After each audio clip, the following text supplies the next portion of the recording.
vous avez promis un grand voyage. Nous sommes allés en Suisse, nous sommes allés en Colombie. On va prendre la direction d'un des pays africains qualifiés, la Tunisie. La Tunisie, les Aigles tunisiens, 5e participation quand même à une Coupe du Monde. Comment est-ce qu'on vit le football en Tunisie ? Je vous propose d'écouter l'un des grands spécialistes du foot maghrébin. Il avait suivi les Fennecs en 2014. Il connaît tous les footballeurs binationaux. C'est notre confrère Nabil Djellit de France Football, que vous entendez tous les samedis avec Lionel Rousseau dans Europe 1 Sport et qui accompagne le multiplex de ses commentaires éclairés. Qu'est-ce que c'est le foot en Tunisie, Nabil ? J'ai l'habitude de dire qu'en Tunisie et dans les pays du Maghreb, en règle générale, il y a deux religions, la religion officielle qui est l'islam et la religion officieuse qui est le football. C'est une passion absolument incroyable, démesurée. Le football en Tunisie, c'est un football qui a une longue histoire, puisque la Tunisie a déjà participé à des Coupes du Monde. Je crois que ça va être sa 4e ou sa 5e, là, sa 5e certainement. C'est un pays qui a des clubs forts, même à l'échelle africaine, avec 2 clubs majeurs, avec des noms qu'on n'oublie pas, le club africain et l'Espérance Tunis. 2 clubs de la capitale, donc le football, c'est l'occupation première pour les Tunisiens. Ce qu'on pourrait dire également du Maroc qualifié, ce qui était le cas en Algérie il y a 4 ans, on se souvient de déplacement des supporters algériens, je crois que c'était au Soudan là, pour la qualification en 2014, oui. Avec une ambiance absolument exceptionnelle. Problème de la Tunisie, qui est le problème d'ailleurs des équipes du Maghreb, c'est intégrer des joueurs locaux avec des binationaux formés en France, nés en France, pas forcément de la même culture, pas forcément du même niveau de vie. Dans cette interview réalisée par Marie Guida, voilà ce qu'en dit Nabil Djellit avant qu'on en débatte, nous, ici, autour de la table. C'est le propre un peu des sélections africaines et peut-être un peu plus maghrébines qui ont un réservoir de joueurs c'est souvent des franco-algériens, franco-tunisiens, franco-marocains. Ça dépend en fait, il faut trouver une alchimie, une amalgame avec un groupe, avec des joueurs qui sont issus du sérail, du continent, des championnats locaux, avec des codes culturels qui leur sont propres, et ensuite finalement des joueurs français mais avec des attaches familiales qui font qu'ils représentent les couleurs du pays de leurs parents. Alors c'est vrai que c'est pas toujours simple, parce qu'il y a toujours aussi une vision biaisée, une vision économique.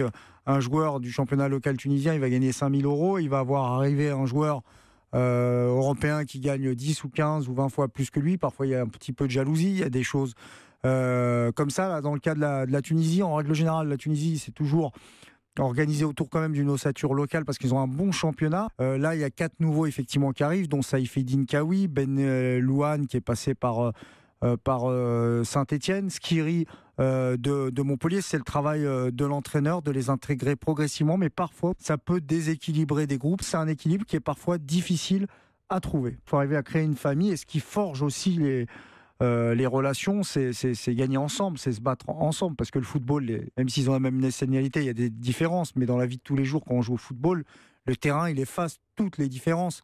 Donc il y a le terrain déjà, il y a les automatismes, il y a la grinta, la solidarité, elle est là ou elle n'est pas là. Est-ce qu'on va aller chercher un mètre pour son copain ou pas ? Déjà, ça commence là. Et ensuite, c'est le travail aussi du sélectionneur d'arriver à créer une ambiance familiale. Ensuite, en fait, souvent on dit quand ça se passe pas bien, il y a des clans.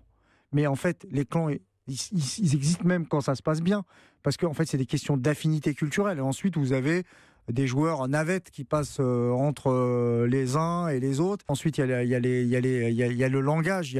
Allez, on va dire la chance un peu du Maghreb et de la Tunisie, c'est que même les joueurs locaux comprennent un peu le français ou parlent parfois français. Donc on finit toujours par communiquer, mais c'est vrai que c'est des sélections qui ont eu un équilibre qui est très particulier, mais ça existe aussi en Amérique du Sud, hein. Vous savez, il y a des locaux, il y a des joueurs qui jouent en Europe, sauf que les joueurs qui jouent en Europe ne sont pas nés en Europe. C'est la différence avec les pays africains. Voilà ce que disait Nabil Djellit là, pour faire ce panorama du foot tunisien à Marie Guida. On voit bien que c'est l'enjeu pour ces équipes. On a évoqué dans ce foot du monde le Maroc, et on voit qu'Hervé Renard a visiblement, en tout cas pour la phase de qualification, réussi à créer cet amalgame commun entre des joueurs du même pays mais de cultures différentes, et ça va être tout l'enjeu pour une équipe comme la Tunisie. Les aigles comme Tunisiens. Oui, et puis alors, ils ont des joueurs qui cette saison sont à maturité et font une bonne saison. Alors le plus connu c'est Wabi Kazri à Rennes. C'est évidemment, comme le disait Nabil Djellit, c'est Skiril, un autre milieu de Montpellier. On a donc Kawi qui joue à 3. Donc ce sont quand même des clubs de Ligue 1. Alors le plus connu c'est Kazri, c'est a priori le meneur de jeu, il est en pleine forme. On a sinon des joueurs qui jouent en Égypte, au club africain et à l'Espérance de Tunis. Donc ce groupe il existe, c'est bien qualifié ensemble.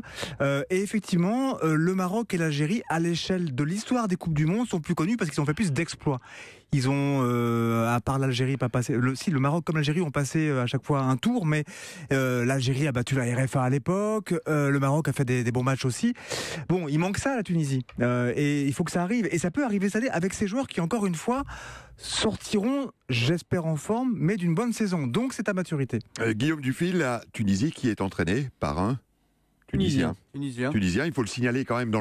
On parlera du Sénégal, c'est le cas du Sénégal aussi, le fameux mythe là, du sorcier blanc qui vient entraîner une sélection nationale. Ce n'est plus Roger Le Maire, le sélectionneur de la Tunisie. Il a gagné une Coupe d'Afrique des Nations. Ou Kasper Zak à une époque. Effectivement, il y a d'ailleurs encore une relation très proche entre les techniciens tunisiens et techniciens français, parce que il y a énormément de pays, de clubs qui sont entraînés par des Français. Daniel Sanchez l'a fait récemment, Jean Fernandez, Marco Simone est allé aussi, il n'est pas français mais on le connaît bien en France, entraîner un club tunisien et ça ne s'est pas très bien passé. Là effectivement, il y a une relative stabilité, c'est plutôt aussi rare dans ces pays du Maghreb où le moindre résultat, ou la moindre dissonance entre le président de la Fédé et le sélectionneur, si prometteur en 2014. Oui, en 2014, Vahid Halilhodžić, même Gourcuff qui avait réussi à recréer quelque chose,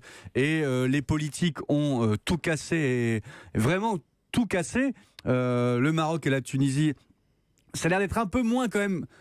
C'est un football que je connais très peu, mais ça a l'air d'être un peu moins passionné et exacerbé qu'en Algérie. Mais en Tunisie, il est arrivé à des entraîneurs premiers de leur groupe de se faire, de leur championnat, du championnat tunisien, de se faire virer après une défaite dans le derby tunisien. Donc il y a une manière de gérer parfois assez brutale, enfin pour un Européen assez brutale. Guy, vous vouliez dire un mot sur cette sélection tunisienne ? Elle me paraît de nouveau très très compétitive, comme du temps de Roger Le Maire. Kazri est non seulement le meilleur joueur de Rennes, mais c'est un des meilleurs joueurs du championnat de France actuel. C'est vrai. Parce que au lieu d'être entouré de grands joueurs comme ceux qui jouent à Paris Saint-Germain, il est le meneur, il est au-dessus des autres joueurs. Quand il n'est pas là, Rennes a moins de chances de gagner que quand il est là. Il faut en profiter parce que c'est bientôt la fin. Pour Rennes, vous voulez dire Pour Kazri, pour Rennes. À Rennes. Pour Kazri à Rennes. Oui, Comme il est uniquement prêté. Alors, non, mais en plus, je pense que c'est un garçon qui a une mentalité excellente, qui était une très bonne nature, on pourrait dire. C'est un joyeux, c'est un gai, GAI. Et Merci, donc, il va entraîner les autres, il va faire le ciment entre les locaux et les pas locaux. Oui, ce qui est le but de l'entraîneur Sylvain Kahn, Nabil Mahaloul, qui doit parler arabe et français, même si le français reste une langue très répandue, évidemment, en Tunisie. En tout cas, ce que je trouve très très sympathique et très gai et très joyeux, pour enchaîner sur ce que disait Guy, c'est que cette équipe de Tunisie va porter du coup haut les couleurs de la seule révolution du printemps arabe qui est accouchée d'une démocratie, d'un régime démocratique, d'une jeunesse qui malgré le chômage et de grandes difficultés, parvient à se faire entendre et à essayer de poursuivre le mouvement initié. Enfin, alors on notera que il faut le noter. L'Égypte est qualifiée pour la Coupe du Monde, mais que le printemps arabe n'a pas abouti là-bas. Le printemps arabe est devenu un hiver. Et qu'un maréchal a remplacé un général. Non, mais c'est vrai. La Tunisie et alors donc évidemment on ne peut en tirer. Vous faites très très bien de le rappeler, François. Aucune conclusion, aucune relation de cause à effet. Mais c'est très très bien en tous les cas parce que ça sera l'occasion d'en parler, de se le rappeler et puis de se rappeler aussi qu'il y a avec Ennahda un parti islamiste qui joue le jeu de la démocratie et qui a été intégré dans les négociations, en tout cas ce que les autres pays n'ont pas réussi à faire, même si c'est compliqué. Qui accepte de gouverner, qui part quand il perd les élections. Donc voilà, c'est très important à rappeler. Mais on me rappelait souvent ça quand j'étais en reportage dans ces pays. Vous, les Français, vous avez mis combien de temps entre votre révolution et l'arrivée de la République? 200 ans, quasiment.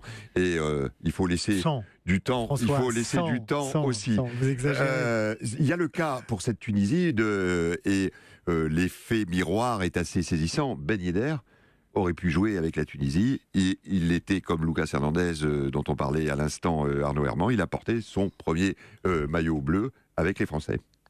Oui, alors après, quand on est un garçon comme Ben Yedder, qu'on a quitté Toulouse pour aller en Espagne, qu'on est capable de jouer la Ligue des Champions.